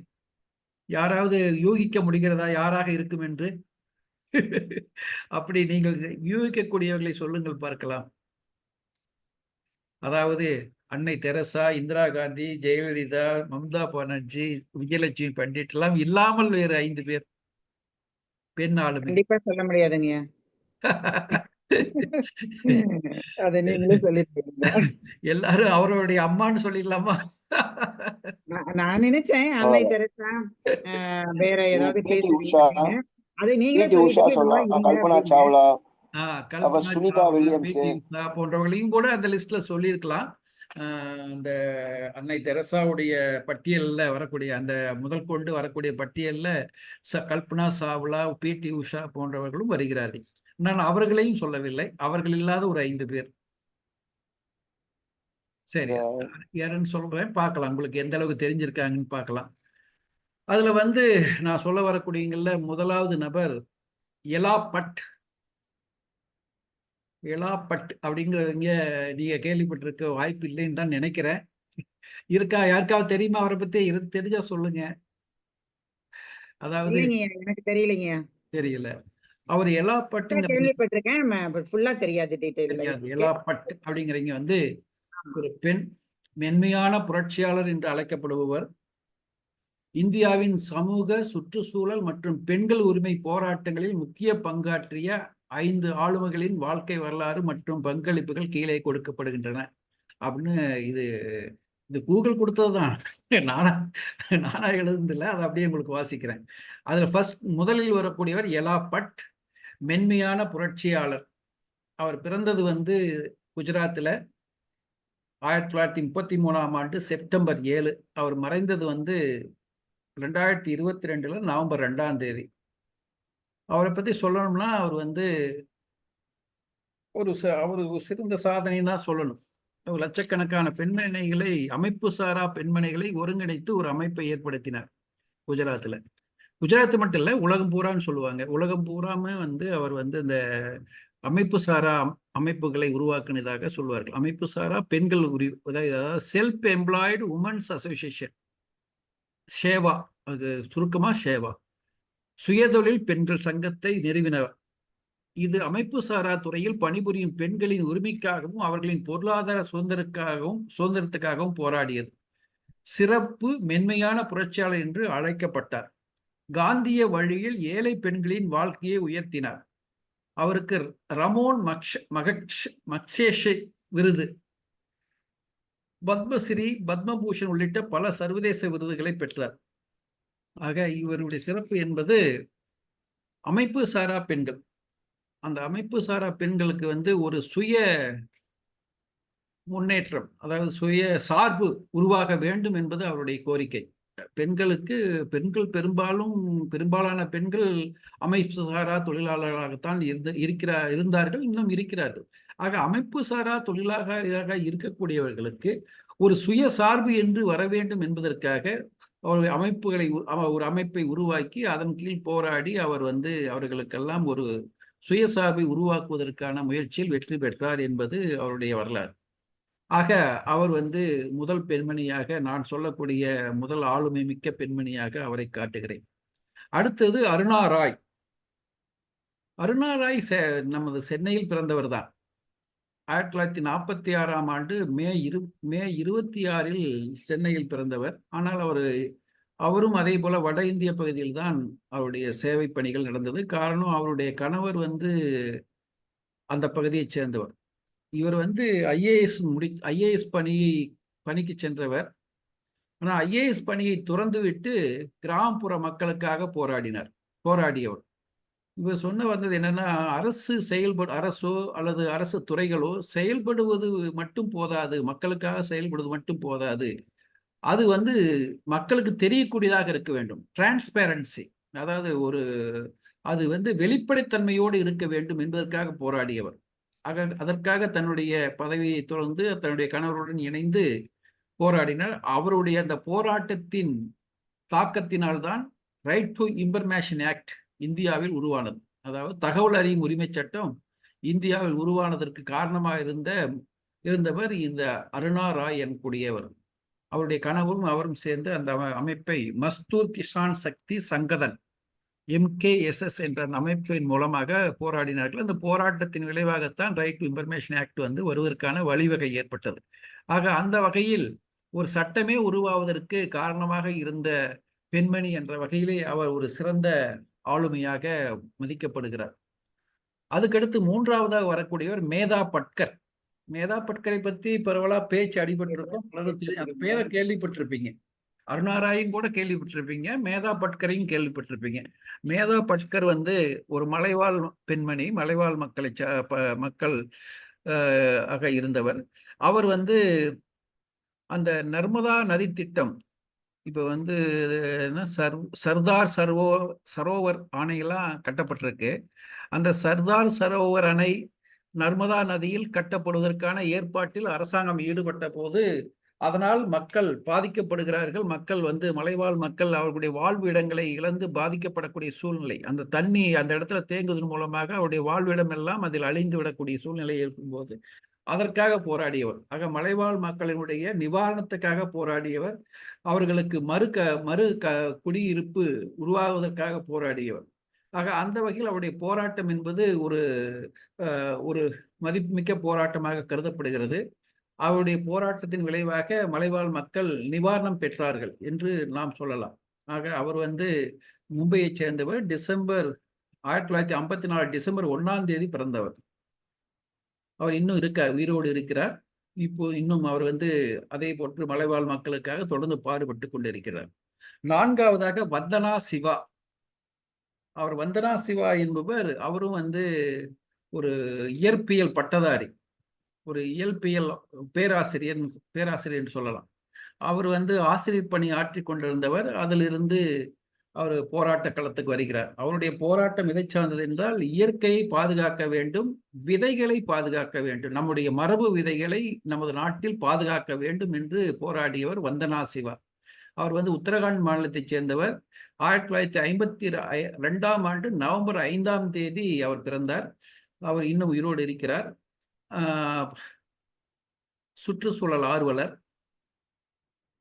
நவ்தன்யாங்கிறது அமைப்பை நிறுவி நாட்டுக்கு விதைகளை பாதுகாத்தல், பல்லுயிர் பெருக்கம் மற்றும் இயற்கை விவசாயத்தை ஊக்குவித்தல் என்பதில் அவர் சிறப்பாக பாடுபட்டு இருக்கிறார்.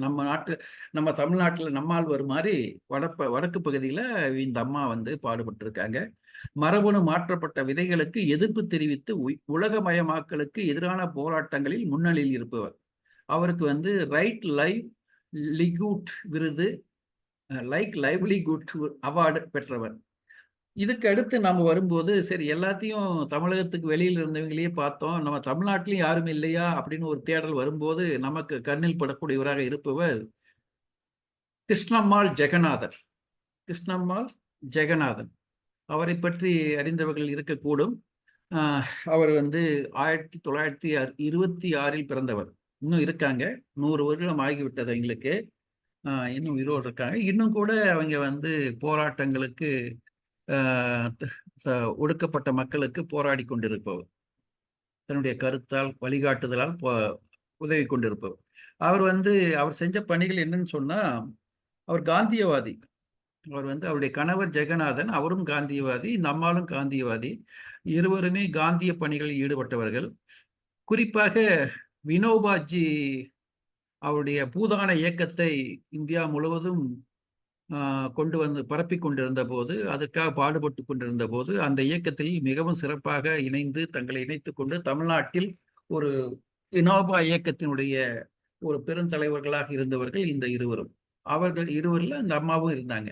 ஆக இவங்க வந்து வந்து அந்த பூதான இயக்கத்தின் இயக்கத்தை பயன்படுத்தி தமிழகத்தில் ஏராளமான நிலங்களை கைப்பற்றி அந்த பூதான இயக்கத்தின் மூலமாக மிகையான நிலங்கள், நில உச்சோர்ம சட்டங்களை நடைமுறைப்படுத்தியதில் அதிகப்படியான நிலங்களை வைத்திருப்பவர்கள் வந்து நிலங்களை பெற்று அந்த நிலங்களை வந்து நிலமில்லாத விவசாய தொழிலாளர்களுக்கு கிடைப்பதற்காக வழிவகை செய்தவர் இந்த கிருஷ்ணம்மாள் ஜெகநாதன். ஆக அந்த வகையில் தஞ்சாவூர், திருவாரூர், அந்த பகுதி கிழக்கு பகுதி, கிழக்கு தமிழ்நாட்டு பகுதிகளில் பல விவசாய தொழிலாளர்களுக்கு நிலங்கள் கிடைப்பதற்கு ஒரு 10,000 ஏக்கர்ங்கிற அளவுக்கு நிலங்கள் கிடைப்பதற்கு பாடுபட்டதாக சொல்லப்படுகிறது.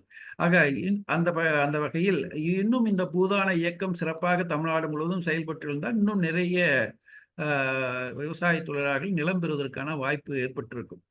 இப்போது நிலங்கள் எல்லாம் நிறைய இருக்குது, பாடுபடுறதுக்கு தான் ஆள் இல்லாமல் இருக்குது. ஏன்னா அந்த அளவுக்கு வந்து நிலம் ஒரு பகுதிக்கு இல்லைங்கிறதே ஒரு பெரிய சமூக மாற்றத்திற்கான ஒரு பெருந்தடையாக இருக்கிறது. அண்மையில் கூட ஒரு நம்ம தமிழகத்தினுடைய ஒரு பெரிய கட்சியினுடைய தலைவர் தான் அவருடைய கூட்டத்துல ஒரு மாணவர் பேசுறார். பேசும்போது கேட்கிறார், எங்களை வந்து இயற்கை விவசாயம் செய்யுங்கன்னு சொல்றீங்க, விவசாயத்தில் ஈடுபடுறதுக்கு எங்களுக்கு நிலமே இல்லையே, நாங்க எப்படி செய்யறது அப்படின்னு சொல்லி கேள்வி எழுப்புறாங்க. அந்த கேள்விக்கு அவர் கேஷுவலா பதில் சொல்றாரு, நீ போய் குத்தகைக்கு எடுத்துக்க நிலத்தை, வாடகைக்கு எடுத்துக்க நிலத்தை, நீ விவசாயம் பண்ணு, நீ விவசாயம் பண்ணலைன்னா நீ எப்படி சாப்பிடுவ, நீ இனிமேல் சாப்பிடாத அப்படிங்கிற அளவுக்கு கேலி கிண்டல் பண்ணி அவருடைய நிலைமைய ஒரு கேலிப்படுத்துற மாதிரி தான் அவர் பேசினார். ஆக அவங்க வந்து நிலமே இல்லாம நாங்க இருக்கிறோம், எங்களுக்கு வந்து இயற்கை விவசாயத்தை பண்ணுங்கன்னு சொல்றீங்களேங்கிற அந்த சொல்லும்போது நிலங்கள் அவரை எப்படி கொடுக்கணும், அவங்களுக்கு எப்படி நிலங்கள் கிடைக்கணுங்கிறத பத்தி அந்த பெரிய தலைவர் நினைக்கல.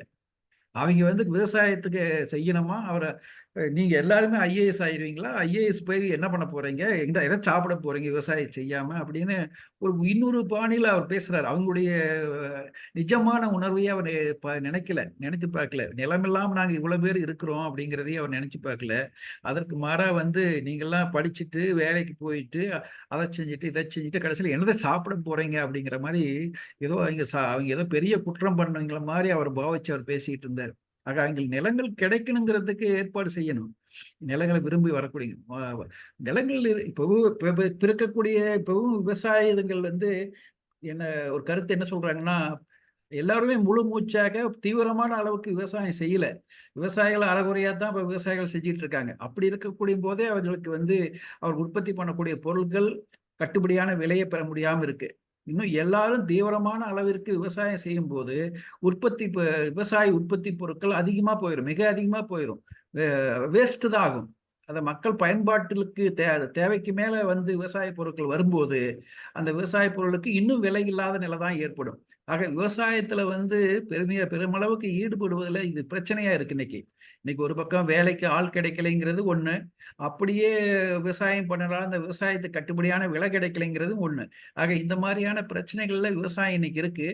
இதுல வந்து படிச்சுக்கிட்டு இருக்கீங்கலாம் வாங்க இயற்கை விவசாயம் பண்ணுங்கன்னு சொல்றது வந்து தேவையாங்கிற கேள்விதான் ஏற்படுது. நீங்க எல்லாம் படிப்பு விட்டுட்டு இயற்கை விவசாயத்துக்கு வாங்கன்னு அழைக்கிற மாதிரி அவர் அழைச்சாரு. ஸோ இதெல்லாம் ஒரு விவாதத்துக்குரிய பொருட்கள்.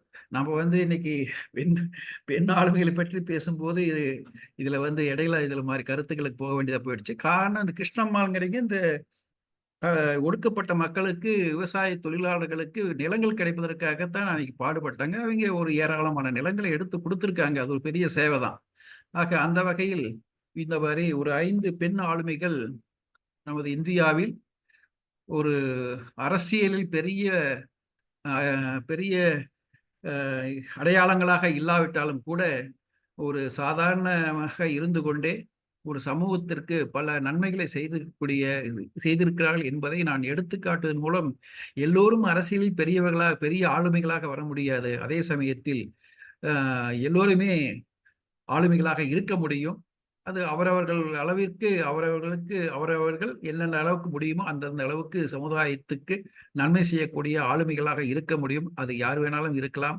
ஒவ்வொரு வீட்டிலும் ஒரு தாய் எப்படி ஒரு ஆளுமை மிக்கவராக இருக்கிறார்கள், அதே போல நாட்டிற்கும் பெண்கள் ஒரு பெரிய அளவில் தான் இருக்க வேண்டும் என்று அல்ல, ஒரு சிறிய அளவிலும் சின்ன சின்ன செயல்களை சமூக சேவைகளை செய்யக்கூடிய ஆளுமைகளாக இருக்கலாம். அந்த வகையில் ஒரு 5 பேரை என்னால் எடுத்துக்காட்ட முடிஞ்சது. அதுபோல இன்னும் நிறைய பெண் ஆளுமைகள் நாட்டில் உருவாக வேண்டும். ஏனென்றால் பெண்களின் முன்னேற்றம் தான் நாட்டின் முன்னேற்றம் என்று சொல்வார்கள். ஒரு பெண் கற்றால் அந்த வீடே கற்றதாக விடுகிறது என்று சொல்வார்கள். ஆக பெண்கள் வந்து ஆளுமை மிக்கர்களாக வருகின்ற போது அந்த நாடும் சிறந்த ஆளுமிக்க நாடாக உருவாகும். பல்வேறு பிரச்சனைகளும் தீர்ப்பதற்கான வழிவகை ஏற்படும். அதனால் அதிகப்படியாக அரசியலில் மட்டுமல்ல சமூக சேவைகளிலும் பெண்கள் ஈடுபட வர வேண்டும். அப்படி வருவதுதான் நாட்டின் முன்னேற்றமாக நல்ல முன்னேற்றம் தரக்கூடியதாக அமையும் என்று நான் கருதுகிறேன். அந்த வகையில் நான் பெண் ஆளுமைகளை பற்றிய என்னுடைய உரையை இத்துடன் நிறைவு செய்து நன்றி கூற கடமைப்பட்டிருக்கிறேன். அனைவருக்கும் நன்றி கூறுகிறேன். நன்றி.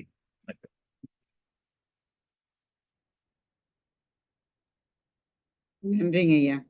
மிகவும் சிறப்பாக 5 ஆளுமை பெண்களை பற்றி கூறியிருக்கிறீர்கள்.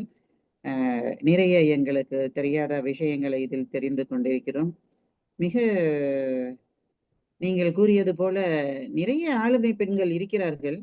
வெளியில் பெரிதாக தெரியாமல் போகிறது, அவ்வளவுதான், வேறொன்றும் இல்லை. நம்ம வந்து இப்ப எடுத்துக்கிட்டோம்னா வேலு நாச்சியார் ஆகட்டும், ஜான்சி ராணி ஆகட்டும், இந்திரா காந்தி, ஜெயலலிதா அம்மையார், அன்னை தெரசா ஆரம்ப காலம் முதலிருந்தே போற்றப்படுபவர்கள். அவர்களுடைய தன்னலம் கருதாத தொண்டு அந்த அளவுக்கு அவரை பறைசாற்றியது. இந்திரா காந்தி அம்மார் நாட்டுக்கு உழைத்த உழைப்பு அவர்கள் எந்த அளவுக்கு திறமையாக சிந்தித்து வெற்றி கொண்டு நாட்டை ஆண்டார் என்பது அவரையும் உயர்த்தியது. அதுபோல நிறைய பெண்களை குறிப்பிட்ட ஒரு 10 பேருக்கு மேல் ஆளுமை பெண்களாக வெளியில் பேசப்படும் அளவுக்கு இருக்கிறார்கள். அதே வேலு நாச்சியார் அவர்கள் எந்த அளவுக்கு பேசப்படுகிறார்களோ அந்த அளவுக்கு அவரது படையில் தன்னலம் கருதாத ஒரு குயிலி என்ற ஒரு பெண் தலைவியாக இருந்தால், படைத்தலைவி அப்படிங்கிறது வெளியில நிறைய பேருக்கு தெரியாத விஷயம். அவருடைய தொண்டாகட்டும், முன் யோசனை திறமையாகட்டும், வேலு நாச்சியார் அவர்கள் வெற்றி பெற வேண்டும், எப்படியும் தோற்றுவிடக் கூடாது, இந்த சந்தர்ப்பத்தை நாம் பயன்படுத்த வேண்டும் என்று தலைவிக்கே தெரியாமல் அவரது வெற்றிக்கு வழிவகுத்தவர், தன்னையே மாய்த்து கொண்டவர். இந்த ஒரு படை இருக்கிறாங்கன்னு சொல்லுவாங்க. ஏன்னா அவங்க வந்து அந்த நேரத்துல ஒரு கழுத்திலேயே சைனைட் குப்பி எல்லாம் போட்டிருப்பாங்க.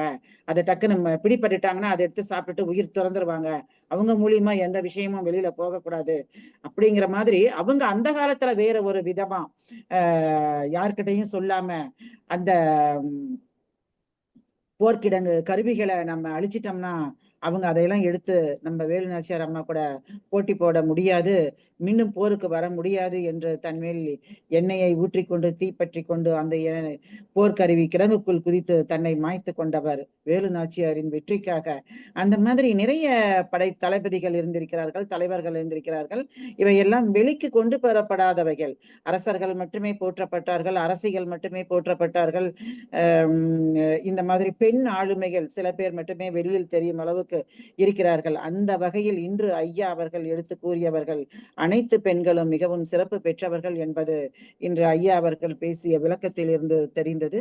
மிக சிறப்பாக எப்பவும் வழி வழியாக தெரிந்தவர்களையே பேசிக் கொண்டு இல்லாமல் தெரியாத ஆளுமைகள் நிறைய பேர் இருக்கிறார்கள் என்று ஐயா இன்று 5 பேரை வெளிச்சம் போட்டு காட்டியுள்ளார். மிகவும் நன்றி ஐயா, தங்களின் இந்த நன்றி நன்றி பெண் நன்றி. ஆளுமை திறமையில் கலந்து கொண்ட நிகழ்வில் இன்று நீங்கள் இந்த 5 பெண்களையும் சிறப்பித்திருக்கிறீர்கள். அதற்காக நான் மிகவும் நன்றியை தெரிவித்துக் கொள்கிறேன். தங்களுக்கு பாராட்டுகளையும் சமர்ப்பிக்கிறேன். நன்றி நன்றிம்மா நன்றி. நம்மிடையே இருக்கக்கூடிய எல்லாருமே பெண் எல்லாருமே ஆளுமைகள் தான். ஒன்றும் குறைத்து சொல்லப்படுவதில்லை. எல்லாருமே ஏதாவது ஒரு நல்லது செஞ்சுக்கிட்டு தான் இருக்கிறீங்க. ஆக அந்த வகையில் ஜெயம்மா கூட ஏதோ நாளைக்கு ஒரு மீட்டிங் இருக்கா அவங்களுக்கு? ஆமா, அப்படிதான் சொல்லியிருந்தாங்கய்யா. 20ஆம் தேதினா நேத்தோ 20ஆம் தேதினு போட்டிருந்த மாதிரி இருந்தது. அது நேத்து ஈவினிங் 4:30 மணிக்கு முடிஞ்சிருச்சுங்கய்யா. என்ன மீட்டிங்? யார் மீட்டிங் இது? அவங்க ஒரு தொடர்ந்து டெய்லி நடத்திட்டு இருக்காங்க. கலந்துரையாடல். இந்த கலந்துரையாடல் அவங்க தினமும் நடத்திட்டு இருக்காங்க. யா. எதை பத்தி வேணாலும் பேசலாம். கலந்துக்கிறவங்க அவங்க எதை பத்தி வேணாலும் சிறப்பித்து பேசலாம். அந்த மாதிரி ஒரு நிகழ்வு அது. நானும் போன வருஷத்துல ஒரு முறை அந்த நிகழ்வு பண்ணியிருந்தேன். மறுபடியும் நீங்க வரணும் பேசணும்னு கேட்டு இருந்தாங்க. நேரமின்மை காரணமாக நான் என்ன அவங்களுக்கு அது டேட்டே கொடுக்கல. சரி சரி நல்லது. அந்த மாதிரி சரி அவங்க நல்லது. ஒரு நிகழ்வு நல்லா பண்ணிட்டு இருக்காங்க. அது நல்லாதான் போயிட்டு இருக்கு. அந்த நிகழ்வுக்கு போறதா சொல்லி இருந்தாங்க. நேத்து எனக்கு கூட அழைப்பு விடுத்திருந்தாங்க. நம்ம யாவரும் கேளீர் கலை இலக்கிய மையத்திலும் போட்டிருந்தாங்க. முடிஞ்சா வர முயற்சிக்கிறேன் தோழின்னு நானும் சொல்லியிருந்தேன். ஆனா போக முடியல. சரி நல்லது. இன்னைக்கு 8:30 மணி ஆயிடுச்சு. சரிங்க. இருந்தவர்கள்லாம் பேசியாச்சு. இப்போ இன்னொரு மீட்டிங் ஒரு 8:30 மணிக்கு தொடங்குறதா இருக்குது.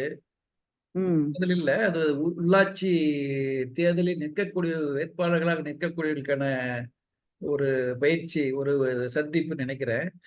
சரிங்க. அது 8:30 மணிக்கு தொடங்குறதா போட்டிருந்தாங்க. பார்த்தா அதுல கலந்துக்கலாம் போல இருக்கு. எல்லாரும் வாங்க. அதேமா எல்லாத்துக்கும் போட்டிருக்கு நினைக்கிறேன். நம்ம குரூப்ல கூட அதை போட்டிருந்தோம்னு நினைக்கிறேன். முடிஞ்சவங்க விருப்பம் உள்ளவங்க வாங்க. சரிங்க. நன்றி நன்றி. நிறைவு செஞ்சு கொள்ளலாம். நிறைவு செய்யறது யாரோ ஒருத்தர் பேசி நிறைவு செஞ்சுக்கலாம். ராகவன் நீங்க பேசுங்க. அவங்களே பேசிட்டு இருக்காங்க. நானும் அவரைதான் இப்ப அழைக்கலான் இருந்தேன். இன்றைக்கு 87வது யாவரும் கலை இலக்கிய மையத்தின் 87வது நிகழ்வில் இன்று பெண் ஆளுமைகளை பற்றி பேசிக் கொண்டிருக்கிறோம். சிறப்பாக அனைவரும் கலந்து கொண்டு பெண் ஆளுமைகளை சிறப்பித்து பேசிய இந்நிகழ்வில் முடிவில் நிகழ்வை பற்றி நன்றி கூறி வாழ்த்து கூற ராகவன் ஐயா அவர்களை அழைக்கிறேன். வாருங்கள் ஐயா. அருமையான வாய்ப்புக்கு நன்றி அம்மா. யாவரும் கேளீர் கலை இலக்கிய மையம் ஐயா நீதிபதி விவரமான ஒரு 5 தெரியாத நபர்கள் பற்றி ஒரு விளக்கம், ஒரு சிறப்பான ஒரு தகவல்கள்லாம் கொடுத்தார்கள். இது புதுமையான ஒரு இது. வாரம் ஒரு தலைப்புகள், வேற தலைப்புகள், ஒரு பாட்டரங்கம், ஒரு பேச்சரங்கம், ஒரு கதை, இந்த மாதிரி ஒரு போடும்போது ஒவ்வொருத்தருக்கும் ஒரு திறமையை வளர்த்துக்கிறதுக்கு, புதிய விஷயங்கள் தெரிஞ்சுக்கிறதுக்கு ஒரு வாய்ப்பு. அருமையான வாய்ப்புக்கு நன்றி. அதிகமான பேர் கலந்துக்கலைங்கிறது தான் ஒரு வருத்தம். அவங்களுக்கு ஒரு சண்டேனாக எல்லாரும் வேலை நிமித்தமாக வெளியில போயிடுறாங்க. இதை ரெக்கார்ட் பண்ணி போடும்போது அவர்கள் இந்த வாட்ஸ்அப் மூலமாகவோ இல்லை ஃபேஸ்புக்லேயும் எல்லாம் அப்புறம் யூடியூப்லேயும் தெரிஞ்சுக்கலாம். அருமையான இந்த வாய்ப்புக்கு நன்றி. கலந்து கொண்ட அனைவருக்கும் நன்றிகள். நல்லது. நன்றி நன்றி நன்றி. நன்றிங்க ஐயா. நன்றி நன்றி நன்றி. உங்க இது நல்லா தெரியுதுமா? அந்த பின்னாடி பேக்ரவுண்ட்ல ஏதோ ஒரு பிரிட்ஜ் தெரியுது. நீங்களும் நல்லா அழகா தெரியுறீங்க. இந்த மாதிரி செட்டப் எங்களுக்கு செய்ய தெரியலையே, கொஞ்சம் சொல்லி கொடுங்க. நன்றிங்க. எனக்கு கூட என்னோட பேரன் தான் இதை வச்சு கொடுத்தா. அப்படி இது அமெரிக்காவில் இருக்கிற ஒரு ஃப்ரிட்ஜ் அப்படின்னு நம்ம பாபு சசிதரன் ஐயா நிகழ்வுல இருக்கும்போது சொல்லியிருந்தாரு. இது அமெரிக்கா இல்ல, இது யூகே, லண்டனா? பாபு சசிதரன் ஐயா அப்படிதான் சொல்லியிருந்தாரு. ஜேம்ஸ் ஆற்றங்கரையா? ஜேம்ஸ் ஆற்றங்கரை. சரி, அங்க ஒரு பாலம். நல்லது நல்லது. சரி, எங்க இருந்து அது நம்ம அமைச்சுக்கணுமே, அதை பின்னணியில கொண்டு வந்திருக்காங்க. அதுல அழகா அவங்க முழுமையான அளவுக்கு தெரியுறாங்க. நம்ம இதெல்லாம் நம்ம ஸ்கூல் காலேஜ் எல்லாம் அந்த இது போடுறாங்க. அவங்க கரெக்டா தெரியுறாங்க. ஃபாலிங் டவுன் அதுல வரும் அந்த பாட்டுல இந்த இது ரொம்ப உலகம் ஃபுல்லா ஃபேமஸான ரைம்ஸ் அது. அதுல பேக்ரவுண்ட்ல இது வரும். அதிகமான பேர் இதை பேக்ரவுண்ட்ல வைப்பாங்க. சரி, லண்டன் அந்த போனாலே போட்டோ அந்த எடுப்பாங்க. பேக்ரவுண்ட்லாம் வைக்கிறதெல்லாம் நீங்க கொஞ்சம் நீங்களும் கொஞ்சம் கவனம் செலுத்தி அடுத்த வாரத்துல நல்லா சிறப்பா தெரியுற மாதிரி வாங்க. சரி, நிறைவு செய்யலாம். நன்றிங்க ஐயா, நன்றிங்க நன்றி ஐயா. நன்றி நன்றி நன்றி. யாவரும் கேளிர் கலை இலக்கிய மையத்தின் இன்றைத்த 7வது நிகழ்வான இன்றைய பெண் ஆளுமைகளை பற்றி பேசிய நிகழ்வு இன்று தொடங்கப்பட்டது. இதில் கலந்து கொண்டு அனைவரும் நல்ல ஆளுமைகளை பற்றி சிறப்பாக பேசி அவரவர் நிகழ்வினை சிறப்பித்துக் கொண்டார்கள். மீண்டும் அடுத்த வாரம் சந்திப்போம். இந்த வாரம் கலந்து கொண்ட அனைவர்களுக்கும் நன்றிகளையும் வணக்கங்களையும் பாராட்டுகளையும் தெரிவித்துக் கொள்வோம். அனைவருக்கும் இனிய இரவு வணக்கம் கூறி நன்றி விடைபெற்றுக் கொள்வோம். நன்றி, வணக்கம். மீண்டும் அடுத்த வாரம் பெண்களை சிறப்பித்து பாடும் பாடலாகவே ஒரு நிகழ்வு அடுத்த வாரம் பேச்சரங்கத்துக்கு அப்புறம் கவியரங்கங்க ஐயா. ஏதோ ஒண்ணு இடையில விட்டு கதையரங்கமா? கதையரங்கம் தான் போட்டிருந்தோம். அப்புறம் தான் அது வந்து அதுக்கு இல்லாம போயிடுச்சு. சரி, விட்டுடுவோம். அத பட்டிமன்றமா போயிட்டோம். கதையரங்கம் அந்த இது முடிஞ்சிருச்சு. அப்புறம் தான் போன வாரம் பாடல் அரங்கம் கொடுத்துட்டேன் இல்லைங்களா? அப்புறம் இந்த வாரம் பேச்சரங்கம். பாடல் நடந்ததா? பாடல் அரங்கம் நடக்காம விட்டுட்டீங்கன்னு நினைக்கிறேன். நடக்கலையே. ஆமா, நீங்க போடவே இல்லை, மீட்டிங் ஐடியே போடல. நீங்க சார் உடம்பு சரியில்லைன்னு சொன்னீங்க. உடம்பு நீங்களும் சரியில்லை, அவரும் சரியில்லை, சேர்ந்து அப்படியே விட்டாச்சு. சரிங்க. நல்லது. அதான் அடுத்த வாரம் அந்த பாடல் அரங்கம் வந்து எந்த மாதிரி போடலாம் அப்படின்னு சொல்லி யோசிச்சுட்டு இருக்கேன். இப்பதான் சடனா யோசனை வந்தது. சிறப்பித்து பாடல் அரங்கமா போடுவோமா? அதுக்கு அடுத்த வாரம் கவி அரங்கம் வச்சுக்குவோம். சரி, ஏதோ ஒண்ணு வெளியிடுங்க.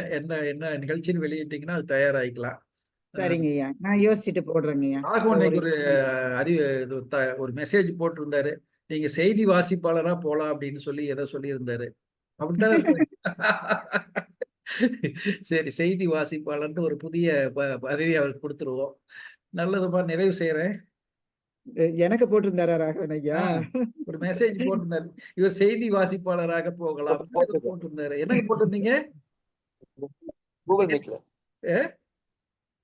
மறந்துட்டாரு போல இருக்கு. சரி, நல்லதுமா, நிறைவு செய்யறேன். போட்டிருந்தாரு, படிச்ச கொஞ்சம் தான் படிச்சேன். நான் பேசியிருந்தேன், அப்புறம் முழுசா படிக்க முடியல.